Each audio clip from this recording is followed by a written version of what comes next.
Bab 7a. Dia tercengang dan hanya berdiri kosong di sana. Setelah beberapa saat, Xiao Chen mulai tertawa liar dalam sukacita. Nyala api ini terlalu kuat. Hanya percikan kecil yang memiliki kekuatan yang kuat.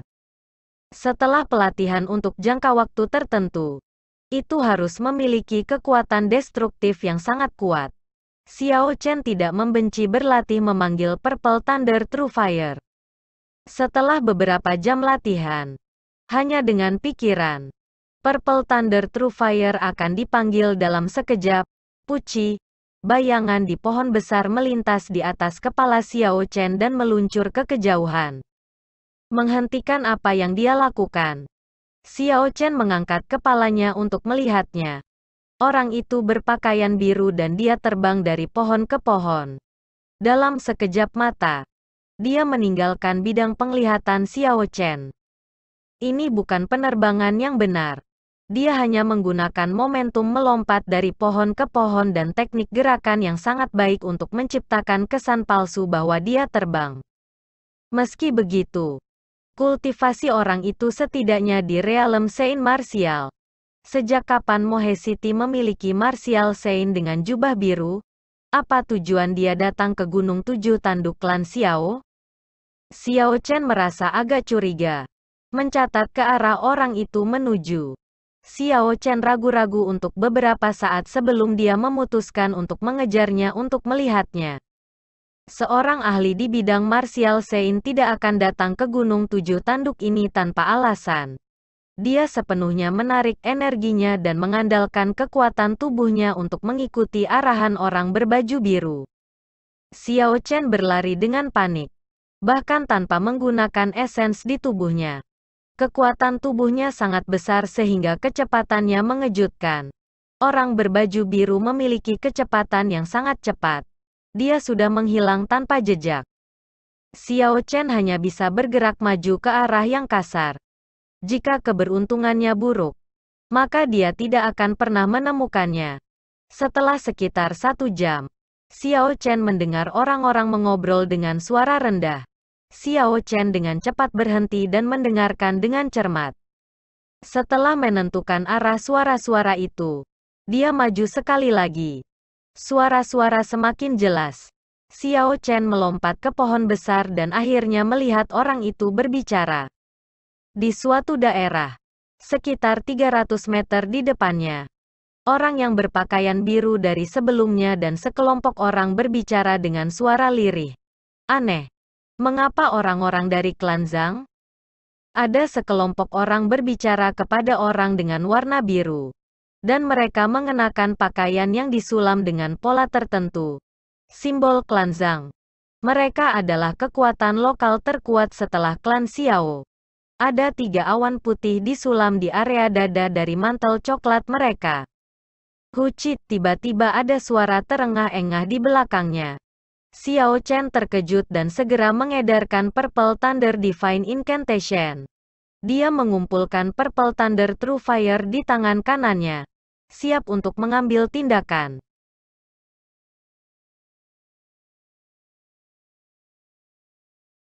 Bab 8. Sepupu Xiao Chen. Jangan bergerak.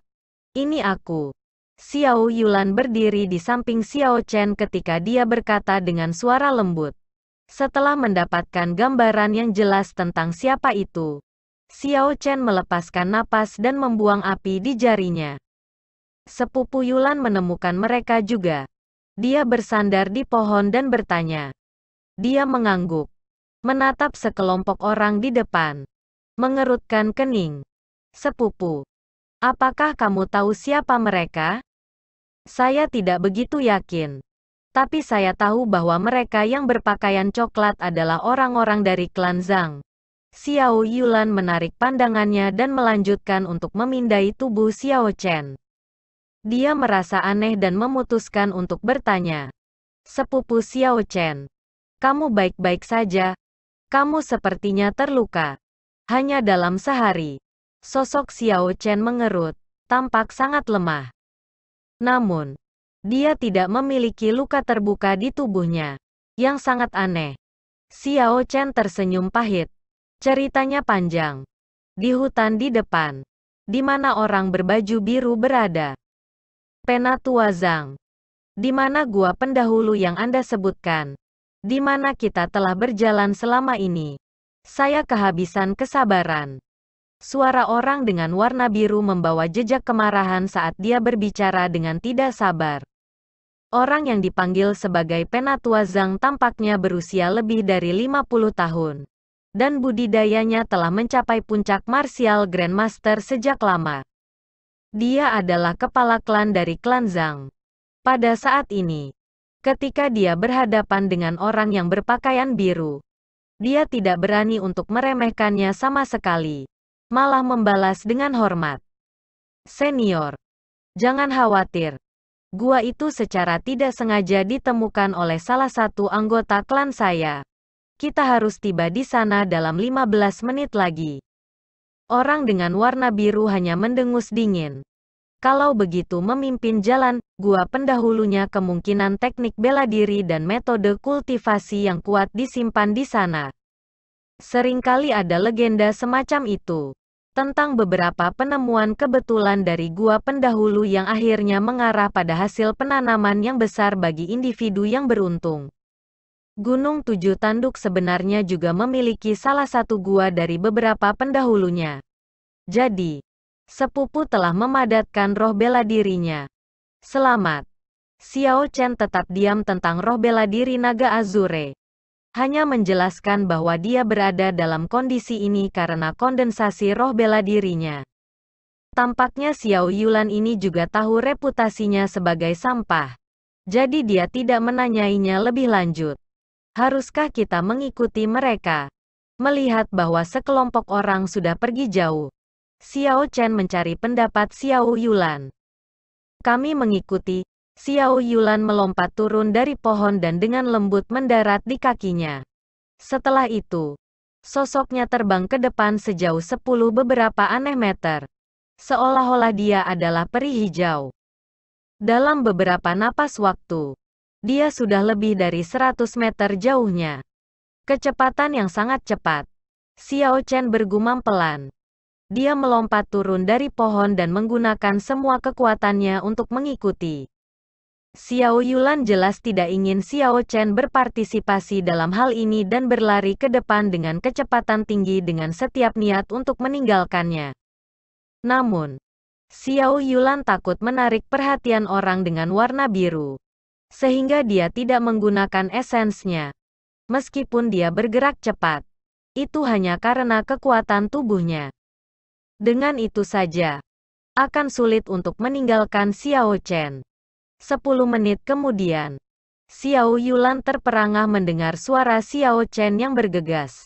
Meskipun dia tidak menggunakan esens, kultivasinya sudah di ranah master bela diri medial grade.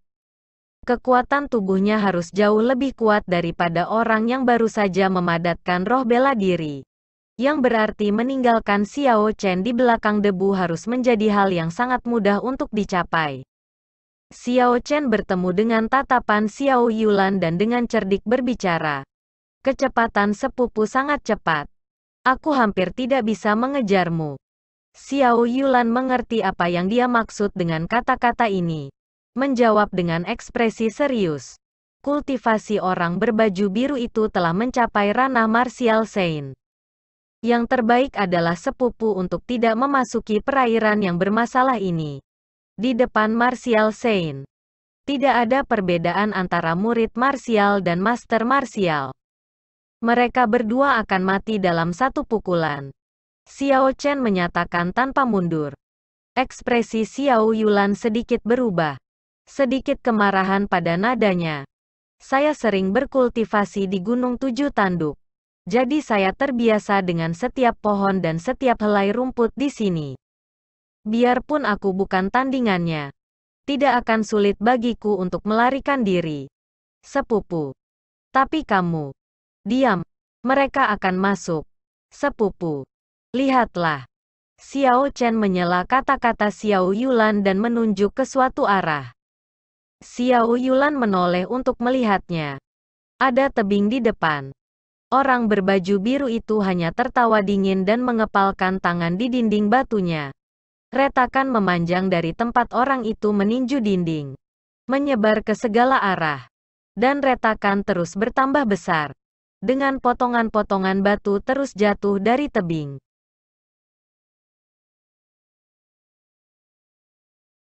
Bab 8a. Ketika semua batu selesai jatuh, itu mengungkapkan pintu batu tersembunyi.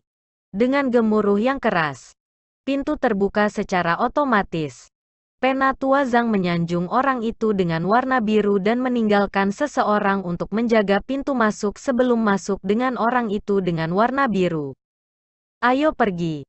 Ketika Xiao Chen selesai mengatakan itu, dia tidak repot-repot dengan Xiao Yulan dan memimpin jalan ke depan. Murid Zhang Clan yang ditempatkan di luar hanya murid kelas medial.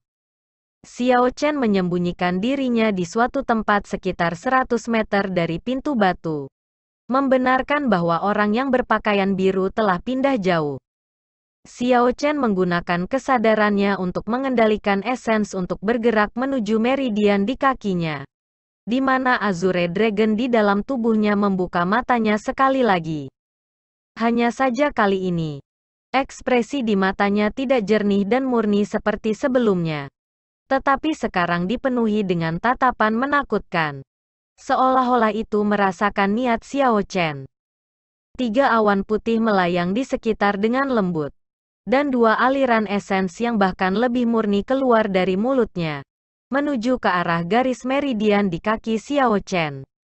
Setelah 2 aliran esenses menetes ke kaki Xiao Chen, dia bisa merasakan kekuatan meluap di dalam mereka. Seolah-olah mereka mampu meratakan gunung 7 tanduk yang kokoh dengan satu injakan. Membunuh. Ada teriakan nyaring. Dan kaki kanan Xiao Chen dengan ganas mendorong dari tanah, meninggalkan jejak kaki sedalam 2 kaki. Tubuhnya meninggalkan tanah dan menempuh jarak 100 meter dalam sekejap. Purple Thunder True Fire terbakar di telapak tangannya. Murid Zhang Clan yang menjaga pintu masuk hanya mendengar teriakan nyaring sebelum nyala api ungu sudah mengenai dadanya. Sebelum dia sempat berteriak, seluruh dadanya sudah terbakar.